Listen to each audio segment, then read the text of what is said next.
Hello friends. Rajasthan अध्ययन का हम दूसरा पार्ट पढ़ने जा रहे हैं। उसका नाम है राजस्थान का इतिहास। हम पहला पार्ट पढ़ चुके हैं राजस्थान अध्ययन क्लास 6 की पुस्तक का। अब हम दूसरा पार्ट पढ़ने जा रहे हैं।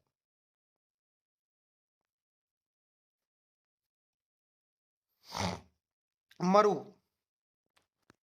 ऋग्वेद सहित हमारे पौराणिक ग्रंथों रामायण, चरक संहिता, महाभारत, बृहद संहिता में मरु प्रदेश का वर्णन आता है। तो मरु प्रदेश का वर्णन किन किन में मिलता है? ऋग्वेद में भी मरु प्रदेश का वर्णन मिलता है, रामायण में भी मिलता है, चरक संहिता में भी मिलता है, महाभारत में भी मिलता है और बृहद संहिता में भी मरु प्रदेश का वर्णन मिलता है। अच्छी बात यह है कि मरु प्रदेश आर्यों का प्रारंभिक जनतंत्र था। तो क्वेश्चन आ जाए, आर्यों का प्रारंभिक जनतंत्र था मरु प्रदेश, जिसमें वर्तमान में मरु प्रदेश में बीकानेर, नागौर, चूरू, गंगानगर, जैसलमेर, बाड़मेर कुछ भाग सम्मिलित थे। तो मरु प्रदेश में कौन कौन जिले आते थे?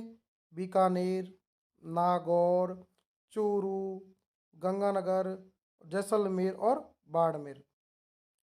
कालांतर में इस क्षेत्र का कुछ विस्तार कुरु, मद्र और जांगल नामक जनपदों का निर्माण हुआ। मतलब कि मरु से ही कुरु बना है, मद्र बना है और जांगल जनपदों का निर्माण हुआ। जांगल इस जनपद में वर्तमान में बीकानेर, नागौर, जोधपुर का कुछ भाग आता है। इसमें जांगल में बीकानेर, नागौर और जोधपुर का कुछ भाग आता है जांगल में। जांगल प्रदेश की राजधानी थी अहिछत्रपुर। जांगल प्रदेश की राजधानी क्या थी? अहिछत्रपुर। वर्तमान में नागौर के नाम से जाना जाता है अहिछत्रपुर को। तो जांगल प्रदेश में बीकानेर, नागौर और जोधपुर आता है। जांगल प्रदेश की राजधानी है अहिछत्रपुर, जिसे वर्तमान में नागौर कहते हैं। पौराणिक आख्यानों के अनुसार यादव वंश के बलराम श्री कृष्ण द्वारिका जाते समय इसी क्षेत्र से गुजरे थे। तो जांगल प्रदेश से भी गुजरे थे कौन? बलराम और श्री कृष्ण। मत्स्य, इस जनपद का उल्लेख ऋग्वेद में मिलता है। क्वेश्चन आ जाए मत्स्य जनपद की विशेषताएं। तो मत्स्य जनपद का उल्लेख ऋग्वेद में मिलता है। महाभारत में मत्स्य जनपद की राजधानी विराट नगर या बैराठ थी। महाभारत में मत्स्य जनपद की राजधानी क्या थी? विराट नगर या बैराठ। और मत्स्य जनपद में अलवर और जयपुर के मध्य स्थित था। मत्स्य जनपद स्थित था अलवर और जयपुर के मध्य। इस स्थान का वर्णन चीनी यात्री युवान चुआंग ने भी किया है। सूरसेन इंपॉर्टेंट क्वेश्चन है। भरतपुर, धौलपुर, करौली के अधिकतर भूभाग सूरसेन जनपद में सम्मिलित है। भरतपुर है, धौलपुर है और करौली आता है सूरसेन में। सूरसेन जनपद की राजधानी थी मथुरा। क्या राजधानी थी? मथुरा। चौथी शताब्दी ईसा पूर्व यूनानी लेखकों ने सिकंदर के समय सूरसेन या सौरसेन का उल्लेख किया है। मतलब यूनानी लेखकों ने किया है, चौथी शताब्दी ईसा पूर्व किया है कि सिकंदर के समय सूरसेन या सौरसेन का उल्लेख किया है। बयाना प्रशस्ति में भी सूरसेन नामक राजवंश का वर्णन मिलता है। तो सूरसेन का उल्लेख और कहाँ मिलता है? बयाना प्रशस्ति में। और सिकंदर के समय भी मिलता है, यूनानी लेखकों ने किया है। सिकंदर के आक्रमण के पश्चात अपनी स्वतंत्रता को सुरक्षित रखने के लिए उत्सुक पंजाब और टक की कुछ जातियां राजस्थान में आकर बस गई। इनमें अपने साहस और शौर्य के लिए प्रसिद्ध मालव, सिवी, अर्जुनन जातियां प्रमुख थी। सिवी जनपद जिसमें आधुनिक उदयपुर के पूर्व, पश्चिम तथा उत्तर का संभागीय प्रदेश में सिबी जाति ने आधिपत्य किया था। इसलिए यह सिबी जनपद के नाम से जाना जाता था। सिबी की राजधानी थी माध्यमिका थी। क्या नाम थी? माध्यमिका। सिबी की राजधानी क्या थी? माध्यमिका। जिसके अवशेष चित्तौड़गढ़ के पास नगरी नामक गांव से मिलते हैं। इस भूभाग को मेदपाट प्रागबाट भी कहा जाता था। मतलब कि सिबी, उसमें आधुनिक उदयपुर आता है। सिबी जाति का आधिपत्य था, इसलिए इसे सिबी जनपद कहा जाता था। इसकी राजधानी थी सिबी जनपद की माध्यमिका या नगरी थी। अर्जुनयन, अलवर भरतपुर का क्षेत्र कहलाता है अर्जुनयन। अलवर भरतपुर का क्षेत्र अर्जुनयन।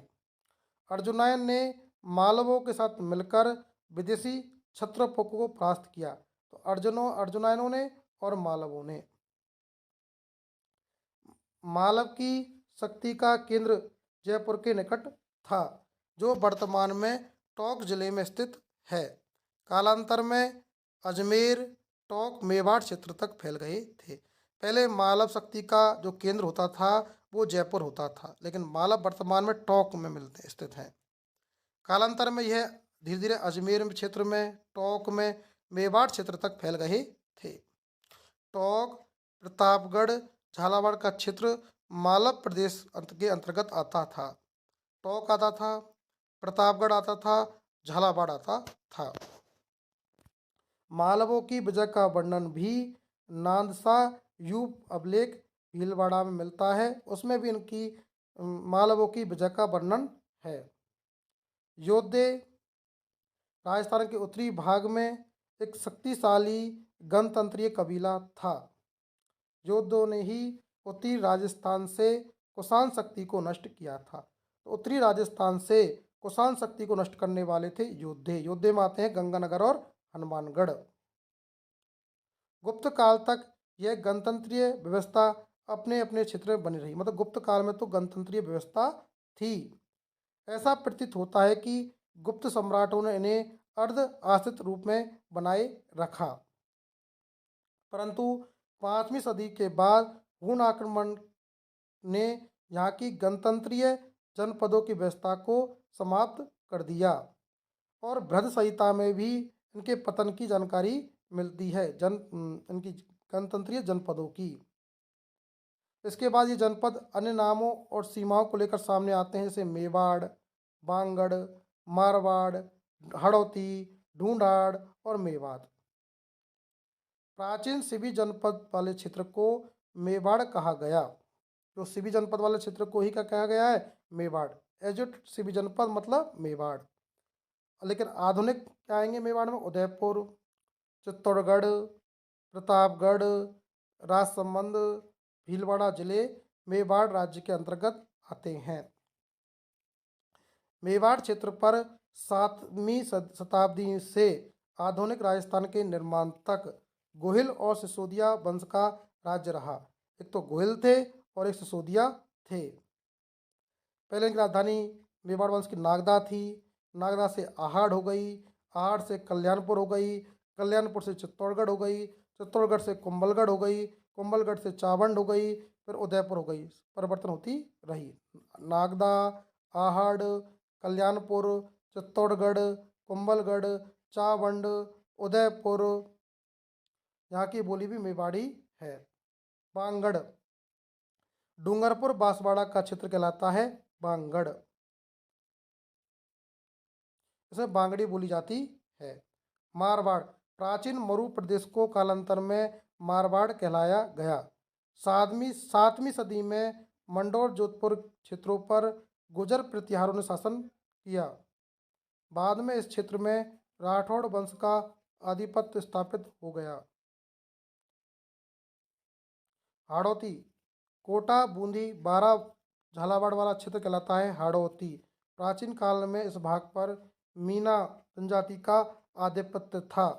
मीना वंश का बूंदा के नाम पर बूंदी का नामकरण हुआ। तो बूंदी की स्थापना की थी बूंदा मीना ने।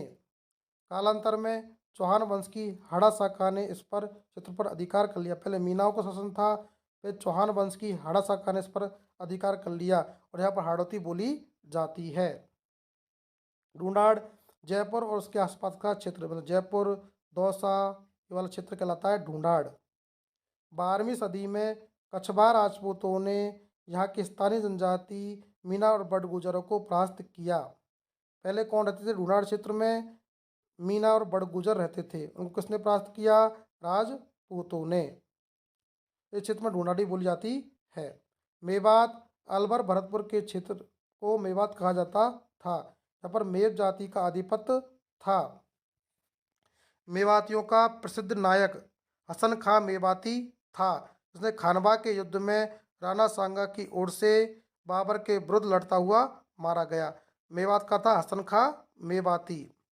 जिसको खानवा का युद्ध हुआ था 1527 में राणा सांगा और बाबर के बीच में। हसन खां मेवाती राणा सांगा की ओर से लड़ा था, युद्ध में मर गया था। जैसलमेर को मांड क्षेत्र कहते हैं, बल क्षेत्र कहते हैं। जोधपुर का दक्षिणी भाग गुजरातरा, प्रतापगढ़ को कांठल, झालावाड़ क्षेत्र को मालवा, चूरू झुंझुनू सीकर को शेखावटी, ब्यावर अजमेर को मेरवाड़ा के नाम से जाना जाता है। जैसलमेर को मांड या बल प्रदेश, जोधपुर का दक्षिणी भाग गुजरातरा, प्रतापगढ़ को कांठल, झालावाड़ क्षेत्र को मालवा, चूरू झुंझुनू सीकर को शेखावटी, मेरवाड़ा को अजमेर।